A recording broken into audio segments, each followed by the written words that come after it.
एक समय की बात है। किसी गांव में एक बहुत ही ज्ञानी पंडित रहता था। एक दिन वह अपने बचपन के मित्र से मिलने के लिए दूसरे गांव जा रहा था। वह मित्र बचपन से ही गूंगा और एक पैर से अपाहिज था। मित्र का गांव काफी दूर था। रास्ते में और भी कई छोटे छोटे गांव पड़ते थे। पंडित अपनी धुन में चला ही जा रहा था कि रास्ते में उसे एक और आदमी मिल गया। वह भी पंडित के साथ साथ चलने लगा।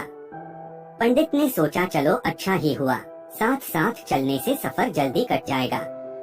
चलते चलते पंडित ने उस आदमी से उसका नाम पूछा तो उस आदमी ने अपना नाम महाकाल बताया। पंडित को यह नाम थोड़ा अजीब सा लगा, पर पंडित ने नाम के विषय में कुछ और पूछना उचित नहीं समझा। दोनों धीरे धीरे साथ में चल रहे थे। तभी रास्ते में एक गांव आया। तब महाकाल ने पंडित से कहा, तुम आगे चलो, मुझे इस गांव में एक संदेशा देना है। मैं तुमसे आगे मिलता हूँ। पंडित ने कहा ठीक है और आगे की ओर चल दिया। तभी ही गांव में खबर फैली कि एक व्यक्ति को भैंसे ने मार दिया है। जैसे ही भैंसे ने उस व्यक्ति को मारा, ठीक थोड़ी ही देर में महाकाल आ गया। फिर चलते चलते दोनों एक दूसरे गांव के बाहर पहुंचते हैं, जहां पर एक छोटा सा मंदिर बना था। ठहरने की व्यवस्था भी अच्छी लग रही थी। पंडित के मित्र का भी गांव वहां से दूर था और रात्रि होने वाली थी। तो पंडित ने कहा, रात्रि होने वाली है, पूरा दिन चलते चलते थकान भी लग रही है और भूख भी लगी है, तो यहीं भोजन करके आराम कर लेते हैं। सुबह आराम से आगे का सफर करेंगे। महाकाल ने कहा, ठीक है, मुझे इस गांव में किसी को कुछ जरूरी सामान देना है। तुम खाना खा लो और आराम करो, मैं बाद में आकर खा लूंगा। इतना कहकर वह चला गया, लेकिन उसके जाते ही कुछ ही देर में उस गांव में धुआं उठता दिखाई दिया और देखते ही देखते पूरे गांव में आग लग गई। पंडित ने आश्चर्य से सोचा, यह महाकाल जहां भी जाता है वहां किसी न किसी तरह की हानि जरूर हो जाती है, कुछ तो गड़बड़ है। लेकिन पंडित ने रात्रि में महाकाल से इस बात का कोई जिक्र नहीं किया। सुबह दोनों ने फिर अपने गंतव्य की ओर चलना प्रारंभ कर दिया। कुछ ही दूर में फिर एक गांव आया तो महाकाल ने पंडित से कहा, आप आगे चलते जाइए, मैं कुछ दूर में आपसे मिलता हूँ। मुझे इस गांव में भी कुछ जरूरी काम है। मैं काम खत्म करके आपसे कुछ आगे मिल लेता हूँ। यह कहकर महाकाल जाने लगा। लेकिन इस बार पंडित आगे नहीं बढ़ा, बल्कि वहीं खड़ा होकर महाकाल को देखता रहा कि अब वह कहाँ जाता है और क्या करता है। तभी लोगों की आवाजें सुनाई देने लगी। किसी व्यक्ति को सांप ने काट लिया है और वह मर गया है। ठीक उसी समय महाकाल फिर से उस पंडित के पास पहुंच गया। लेकिन इस बार पंडित को सहन नहीं हुआ। उसने महाकाल से पूछ ही लिया कि तुम जिस गांव में जाते हो वहां कोई ना कोई नुकसान जरूर हो जाता है। क्या तुम मुझे बता सकते हो ऐसा क्यों होता है? तब महाकाल ने जवाब दिया, पंडित जी, आप तो मुझे बहुत बड़े ज्ञानी मालूम पड़े थे, इसीलिए मैं आपके साथ चलने लगा था, क्योंकि ज्ञानियों का संग बहुत अच्छा होता है। परंतु आप अभी तक समझ नहीं पाए कि मैं कौन हूँ। पंडित ने कहा, मैं समझ गया हूँ, लेकिन मुझे कुछ शंका है। अगर आप ही अपना उपयुक्त परिचय दे दें तो मुझे आसानी होगी। महाकाल ने जवाब दिया, मैं यमदूत हूँ और यमराज की आज्ञा से उन लोगों के प्राण हरण करता हूँ जिनकी आयु पूर्ण हो चुकी है। हालांकि पंडित को पहले से ही इस बात की शंका थी, फिर भी महाकाल के मुंह से यह सुनकर पंडित घबरा गया। लेकिन फिर से हिम्मत करके पूछा, अगर ऐसी बात है और तुम सचमुच ही यमदूत हो तो बताओ अगली मृत्यु किसकी है? यमदूत ने जवाब दिया, अगली मृत्यु तुम्हारे उसी मित्र की है जिससे तुम मिलने जा रहे हो, और उसकी मृत्यु का कारण भी तुम ही बनोगे। यह बात सुनकर पंडित चौंक गया और सोच में पड़ गया कि वास्तव में यदि यह महाकाल यमदूत हुआ तो उसकी बात भी सही होगी और उसके कारण मेरे बचपन के सबसे घनिष्ठ मित्र की मृत्यु हो जाएगी। इसलिए अच्छा यही होगा कि मैं अपने मित्र से मिलने ही ना जाऊं। कम से कम मैं तो उसकी मृत्यु का कारण नहीं बनूंगा। महाकाल ने कहा, तुम जो सोच रहे हो वह सब मुझे पता है, मगर तुम्हारे अपने मित्र से मिलने ना जाने से नीति नहीं बदल जाएगी। तुम्हारे मित्र की मृत्यु निश्चित है और वह अगले कुछ ही क्षणों में घटित होने वाले हैं।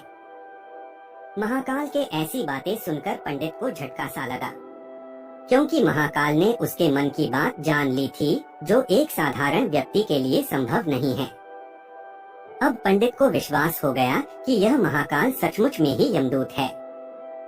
इसलिए वह अपने मित्र के मृत्यु का कारण न बने, इस कारण में पीछे की ओर मुड़ा और अपने गांव की ओर जाने लगा। परंतु जैसे ही पंडित मुड़ा, उसका मित्र तेजी से उसकी ओर आता दिखाई दिया, जो पंडित को देखकर अत्यंत प्रसन्न दिख रहा था। अपने मित्र के आने की गति को देखकर पंडित को ऐसा लगा जैसे कि उसका मित्र काफी समय से उसके पीछे की आ रहा है। लेकिन वह बचपन से ही गूंगा था और पैर से अपाहिज था, इसलिए ना तो पंडित तक पहुंच पा रहा था और ना ही पंडित को आवाज देकर रोक पा रहा था। लेकिन जैसे ही वह पंडित के पास पहुंचा, अचानक उसकी मृत्यु हो गई। पंडित हक्का बक्का होकर महाकाल की ओर देखने लगा, जैसे कि वह पूछना चाह रहा हो कि आखिर क्या हुआ। महाकाल ने पंडित की मन की बात समझ गया और बोला, तुम्हारा मित्र पिछले गांव से ही पीछे पीछे आ रहा था, लेकिन वह अपाहिज और गूंगा होने की वजह से तुम तक नहीं पहुंच सका। उसने अपनी संपूर्ण ताकत लगाकर तुम तक पहुंचने की कोशिश की, लेकिन बुढ़ापे में बचपन जैसी ताकत नहीं होती, इसलिए हृदयाघात के कारण तुम्हारे मित्र की मृत्यु हो गई। क्योंकि तुमसे मिलने के लिए वह अपनी सीमाओं को लांघते हुए तुमसे मिलने के लिए पीछे पीछे भाग रहा था, इसलिए अपने मित्र की मृत्यु का कारण तुम ही बने हो।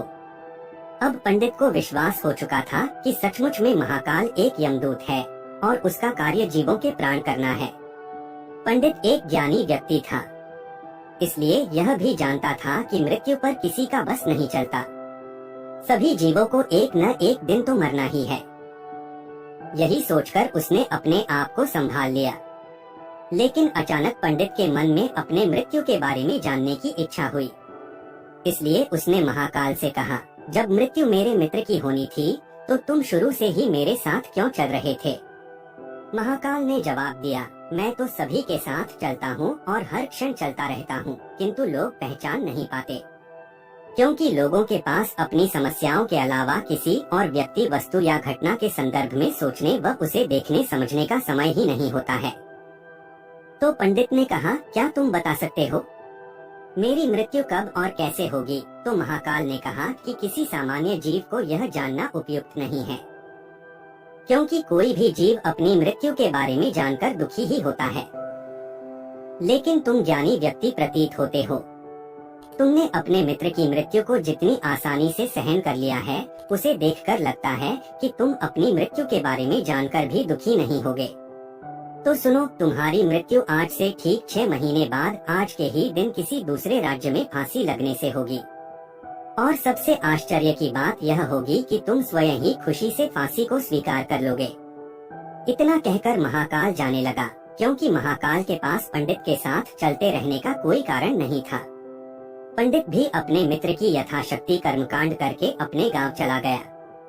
लेकिन कोई व्यक्ति कितना भी ज्ञानी क्यों न हो, अपनी मृत्यु की बात जानकर व्यथित तो होता ही है और मृत्यु से बचने के लिए कुछ न कुछ करता ही है। पंडित ने भी किया, क्योंकि पंडित विद्वान था, इसलिए उसकी ख्याति उसके राज्य के राजा तक थी। पंडित ने सोचा, राजा के पास तो कई ज्ञानी मंत्री होते हैं, तो मेरी मृत्यु से संबंधित समस्या का कोई न कोई हल निकाल ही लेंगे। पंडित यह सोचते हुए राज दरबार में पहुंच जाता है और राजा को सारा वृत्तांत कह देता है। उसे सुनने के बाद राजा शांत रहा। शाम को सभा लगी तो राजा ने अपने मंत्रियों को बात बताई और उनसे सलाह मांगी। अंत में सभी ने विचार विमर्श करके कहा, अगर पंडित की बात सही है तो उसकी मृत्यु भी 6 महीने के बाद ही होगी। लेकिन मृत्यु तब होगी जब किसी दूसरे राज्य में जाएगा। यदि वह दूसरे राज्य में जाए और यहीं रहे तो उसकी मृत्यु भी नहीं होगी। मंत्रियों का यह सलाह राजा को भी उपयुक्त लगी, तो पंडित के रहने की व्यवस्था महल में कर दी गई और राजा के आदेश के बिना उस पंडित से किसी को भी मिलने नहीं दिया जाता था। लेकिन पंडित कहीं भी आ जा सकता था, ताकि यह न लगे कि मैं राजा की कैद में है। परंतु पंडित डर के मारे स्वयं ही नहीं आता जाता नहीं था। धीरे धीरे पंडित की मृत्यु का समय नजदीक आने लगा और वह भी दिन आ गया जब पंडित की मृत्यु होनी थी। जिस दिन पंडित की मृत्यु होने वाली थी, पंडित डर के मारे उस दिन जल्दी ही सो गया ताकि जल्दी से वह रात बीत जाए और अगला दिन आ जाए तो मृत्यु टल सके। लेकिन पंडित को स्वयं नींद में चलने की बीमारी थी और इस बीमारी के बारे में वह स्वयं भी नहीं जानता था। आठ राजा या किसी वैद्य को इस बीमारी के बारे में बताने का तो प्रश्न ही नहीं उठता। पंडित अपनी मृत्यु को लेकर बहुत चिंतित था और नींद में चलने की बीमारी तभी आती है जब नींद ठीक तरह से ना हो पा रही हो। तो उसी रात पंडित को नींद में चलने का दौरा पड़ा। वह उठा और महल से निकलकर अस्तबल में गया। पंडित राजा का खास मेहमान था, इसलिए किसी पहरेदार ने भी नहीं रोका और ना ही किसी तरह की पूछताछ की। अस्तबल में पहुंचकर वह सबसे तेज चलने वाले घोड़े की पीठ में सवार होकर नींद में ही राज्य की सीमा के बाहर किसी दूसरे राज्य में चला गया। इतना ही नहीं, वह दूसरे राज्य के राजा के महल में पहुंच गया और उस महल के पहरेदार ने भी उसे नहीं रोका और ना ही कोई पूछताछ की। सभी लोग रात्रि की अंतिम प्रहर होने के कारण नींद में थे।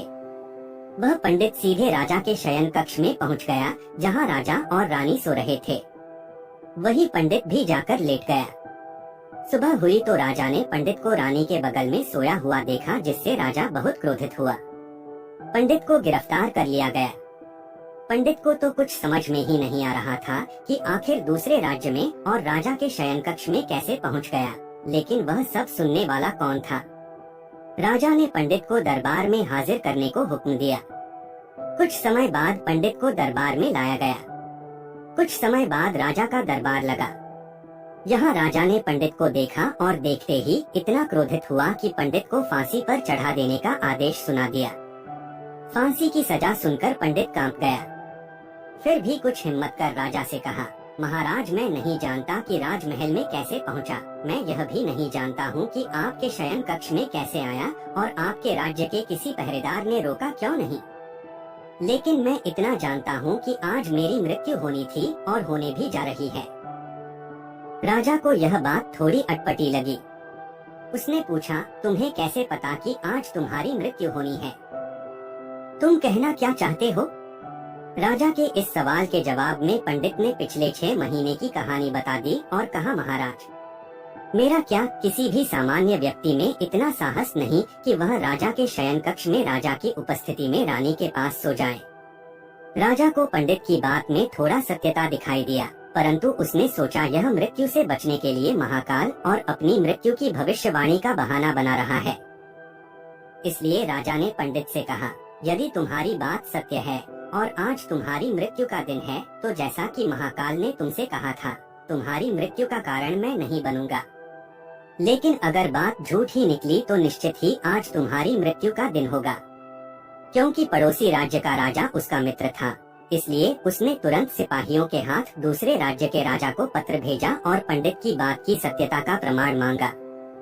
शाम तक भेजे गए सैनिक लौटे और उन्होंने बताया कि महाराज, पंडित जो कह रहा है वह पूर्णतः सत्य है। दूसरे राज्य के राजा ने पंडित को रहने के लिए अपने ही महल में संपूर्ण व्यवस्था कर रखी थी और पिछले 6 महीने से पंडित राजा का मेहमान था। कल राजा अंतिम बार इसके ही कक्ष में मिले थे और इसके बाद इस राज्य में कैसे पहुंच गया, इसकी जानकारी किसी को भी नहीं है। इसलिए उस राज्य के राजा के अनुसार पंडित को फांसी की सजा देना उचित नहीं है। लेकिन अब राजा के लिए एक नई समस्या आ गई, क्योंकि उसने बिना कुछ जाने ही पंडित को फांसी की सजा सुना दी थी। इसलिए अगर पंडित को फांसी न दी जाए तो राजा के कथन का अपमान हो जाता है, और अगर राजा के द्वारा दी गई सजा का मान रखा जाए तो पंडित की बिना कारण ही मृत्यु हो जाए। राजा ने अपने सभी मंत्रियों से इस बात की चर्चा की। सभी मंत्रियों ने सुझाव दिया कि महाराज, पंडित को एक कच्चे सूत से फांसी लगवा दें। इससे आपके कथन का धीमान रह जाएगा और कच्चे सूत के धागे से पंडित को भी फांसी नहीं लगेगी और उसके प्राण बच जाएंगे। राजा को यह सुझाव अच्छा लगा। उसने ऐसा ही आदेश सुना दिया। पंडित के लिए कच्चे धागे के सूत का फांसी का फंदा बनाया गया और नियम के अनुसार पंडित को फांसी पर चढ़ाया जाने लगा। सभी लोग खुश थे कि ना तो पंडित मरेगा और ना ही राजा का वचन झूठा पड़ेगा। पंडित को भी विश्वास था कि सूत के धागे से तो उसकी मृत्यु हो ही नहीं सकती, इसलिए वह भी खुशी खुशी फांसी पर चढ़ने को तैयार था, जैसा कि महाकाल ने उससे कहा था। लेकिन जैसे ही पंडित को फांसी दी गई, सूत का धागा तो टूट गया, लेकिन टूटने से पहले उसने अपना काम कर दिया था। पंडित के गले की नस सूत के धागे से कट चुकी थी और पंडित जमीन पर पड़ा तड़प रहा था। हर धड़कन के साथ उसके गले से खून की फुहार निकल रही थी और देखते ही देखते पंडित का शरीर पूरी तरह से शांत हो गया। सभी लोग आश्चर्यचकित थे, पंडित को मरते देख रहे थे। किसी को विश्वास ही नहीं हो रहा था कि इस कमजोर से धागे से किसी की मृत्यु हो सकती है, लेकिन घटना घट चुकी थी। नीति ने अपना काम कर दिया था। दोस्तों, जो होना होता है होकर ही रहता है। हम चाहे जितनी भी सावधानियां बरतें, जितना भी उपाय कर ले, लेकिन हर घटना और घटना का पूरा प्रणाली पहले से ही तय होता है, जिसे हम थोड़ा सा भी इधर उधर नहीं कर सकते। इसलिए ईश्वर ने हमें भविष्य जाने की क्षमता नहीं दी है, ताकि हम अपने जीवन को ज्यादा बेहतर तरीके से जी सके। और यही बात उस पंडित पर भी लागू होती है। यदि पंडित ने महाकाल से अपनी मृत्यु के बारे में ना पूछा होता, तो 6 महीने राजा की कैद में रहकर डर डर के जीने की बजाय ज्यादा बेहतर जिंदगी जीता। इसलिए जो भी हो रहा है वह भगवान की इच्छा से ही हो रहा है। हमें हमेशा ही भगवान के ऊपर भार छोड़कर अपना कर्तव्य निभाना चाहिए और हमेशा ही खुशी से जीवन जीना चाहिए। यही जीवन का सबसे बड़ा रहस्य है। दोस्तों, कहानी अच्छी लगी हो तो चैनल को मित्रों, इस दुनिया में अगर कोई सबसे बड़ा सत्य है तो है हमारी मृत्यु, जिसे चाहकर भी इंसान टाल नहीं सकता। गरुड़ पुराण के अनुसार मृत्यु के बाद यमलोक से 2 यमदूत 24 घंटों के लिए आत्मा को ले जाते हैं। इन 24 घंटों में मृतक के परिजन उसके शरीर का अंतिम संस्कार और अन्य कर्म करते हैं। आत्मा को तब तक यमलोक में उसके द्वारा किए गए कर्मों को दिखाया जाता है। इसके बाद यमदूत आत्मा को वापस उसके घर छोड़ देते हैं। उसके बाद 13 दिनों तक आत्मा अपने परिजनों के बीच रहती है, यानी 13वीं तक आत्मा अपने परिजनों के साथ ही रहती है। इसके बाद फिर से आत्मा यमलोक के लिए रवाना हो जाती है। इसी बीच आत्मा को 3 अलग अलग मार्ग दिखाए जाते हैं। इनमें से किस मार्ग पर आत्मा को भेजा जाएगा, ये उसके जीवन में किए गए कर्मों पर ही निर्धारित होता है। पहला, अर्ची मार्ग यानी देवलोक की यात्रा का मार्ग। दूसरा, धूम मार्ग जिसे पितृलोक का मार्ग बताया गया है। और तीसरा, उत्पत्ति विनाश मार्ग यानी नरक की यात्रा का मार्ग। अपने पाप और पुण्य को निर्धारित समय तक भोगने के बाद आत्मा को फिर से शरीर मिलता है। तो दोस्तों, कमेंट सेक्शन में जय श्री हरि लिखना न भूलिए और ऐसे ही धार्मिक और आध्यात्मिक जानकारी के लिए हमें लाइक, शेयर और सब्सक्राइब करना मत भूलिएगा।